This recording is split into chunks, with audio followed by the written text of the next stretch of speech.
Documenting heritage or traditional skills, you cannot work based on formula. You can only go based on heart.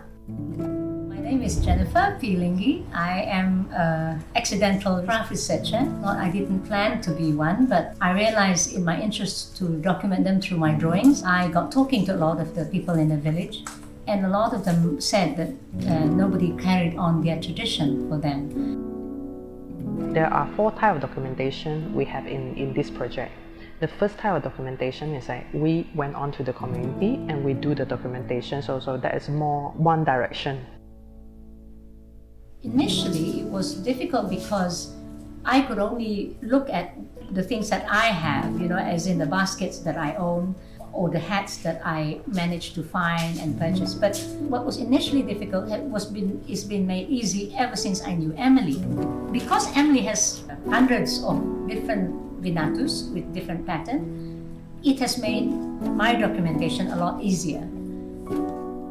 So the second method was actually we enable the community to do their documentation. They will be able to learn how to do the documentation from other participants who are already fluent with the tools and the mechanism and the method.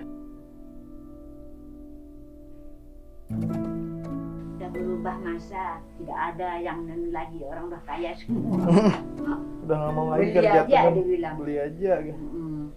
Tapi orang Sambas yang tetap menenun dari dulu sampai sekarang. Orang Sambas periuknya katanya orang sana, kalau nggak nanun nggak mas sepertinya, nggak bisa beli beras katanya. For the Kalimantan songket, not so many people were still involving in there. They used to have a community, but then because of some reason in 2007, there are some transitions, so that's why they moved to Singkawang. And for 𝐒𝐞𝐫𝐻, there are the very few people still understanding how the motif in songket works. Of course, on their end, their hope is to pass down all this knowledge and hoping that there are someone to pick it up.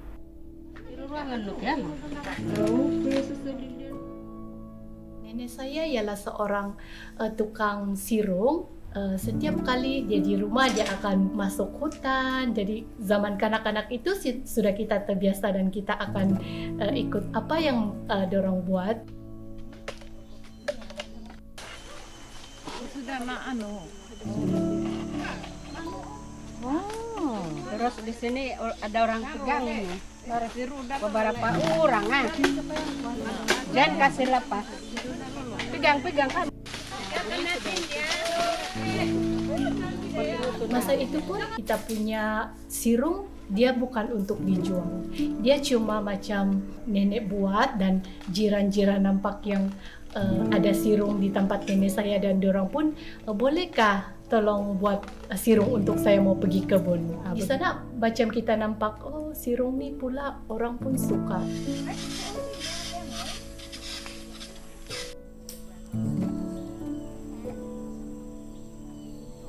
Saya mengajar orang ramai dan budak-budak untuk meneruskan pembuatan manik, tradisi menurut bokan. Harapan saya pada budaya manik ini akan terus dapat diteruskan supaya generasi-generasi akan datang akan dapat mempelajari dan tidak akan pupus.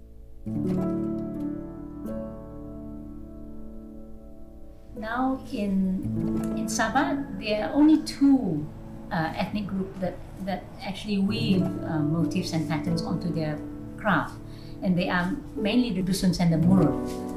The Dusuns usually have them in their sun hats. That's where you will find most of the Dusun motif.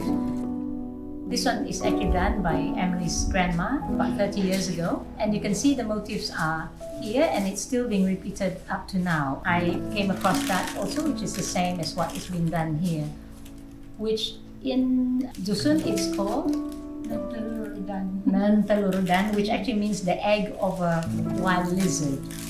Now the Murut will usually, these are Murut baskets, they call guyung, and most of their motifs and patterns are on baskets. So what fascinates me is there's a lot of them, actually over 100 I believe, but a lot of the times it's not documented. and the original name of the motif is lost. I ended up doing a 10-year research of traditional baskets of Sabah, which culminated in a book. And ever since that, through talking to many people and their interest in what I'm doing, I find myself going deeper and deeper into all aspects of culture and handmade crafts. Personally, my advice to anyone who wants to do traditional documentation is they must work with the community. They cannot just look at something from a book or from the internet and then come up with their own opinion.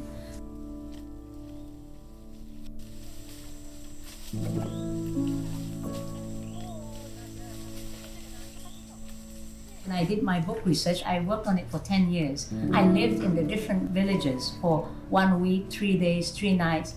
I would travel. I had no funding. I was doing it all on my own. But I did it through meeting with friends. Can I come with you? And I would, pay for my part, but nothing was planned. It was quite organic kind of thing. But I found it was necessary for you to live with the people. You need to talk to them. You need to work eye to eye, and then you understand. Nothing beats going and visiting them in their house and talking to them. And also in that relaxed manner, you will really see what they're doing. Like with the basket, for example, I understood what the baskets meant in their life.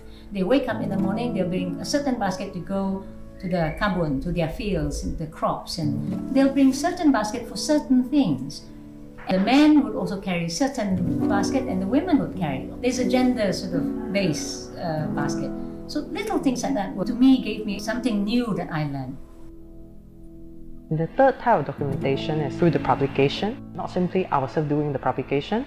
Among the participants, some of them were focusing on their own publication as well, like for example Emily. Ini adalah salah satu impian saya. Saya mau buat buku sejarah tentang perkembangan ataupun asal-usul anyaman bulu di daerah saya. Jadi dalam buku ini saya akan ceritakan siapakah yang memulakan kita punya anyaman bulu. Jadi di sini adalah generasi pertama ialah saya punya nenek saya. Generasi kedua ialah ibu bapa saya dan makcik saya, dan generasi ketiga ialah saya. Itulah yang saya akan ceritakan dari warisan nenek moyang. Kenapa saya pilih membuat buku? Sebab saya mau satu hari nanti generasi yang akan datang ataupun orang-orang yang meminati craft, diorang akan tahu, dan dengan adanya buku diorang boleh baca dan diorang pun akan rasa craft ni boleh tingkatkan ekonomi, ataupun diorang sedar bahawa asal-usul budaya itu kena jaga. The fourth type of documentation is looking at how the tools, material, methods that define the craft practices can be documented through 3D model in a VR constructed model, or like the sound and video. For 𝐒𝐫𝐸𝐿 𝐾𝐫𝐻, what they have done was a series of intervention inclusive of the documentation and passing down the skill to other community. So in the community, they have done the documentation of the machine and the material in Jagoi rattan context and in Sambas and Singawang songket. And so they went to the community, the village, and also the villagers' home to look at the kind of tools and machinery they still in presence. With that, they were looking at how to documenting not simply in the form of photography or video, but also in the form of measurement and turning all these measurement into 3D. So with the 3D model they have, is enable them to put together the AR and VR platform that people can view it on the website. So people can get an understanding of the motif, the material and the machine, how they perform, and the community context. Documenting heritage or traditional skills, you cannot work based on formula. You can only go based on heart. And I believe when I produced that book, when people see my book, I feel they sense that. And that only came because I wasn't limited by, if I went, say, to a university professor and I asked them to help me, say, I will be obliged to do it their way, or I would be obliged to see things their way. But because I didn't get that, I ended up just doing it the way I saw fit for me, because I was interested in drawing, and it was more visual rather than academic. So from then on, I realized there is no right or wrong way of doing documentation. You have to do it your way. If you like to take photographs, take photograph. If you like to write, you write. If you like to draw, you draw. If you like to record and turn it into a film or just a recording, that's the way you do it. The most important thing is just document it and make it accessible to the public.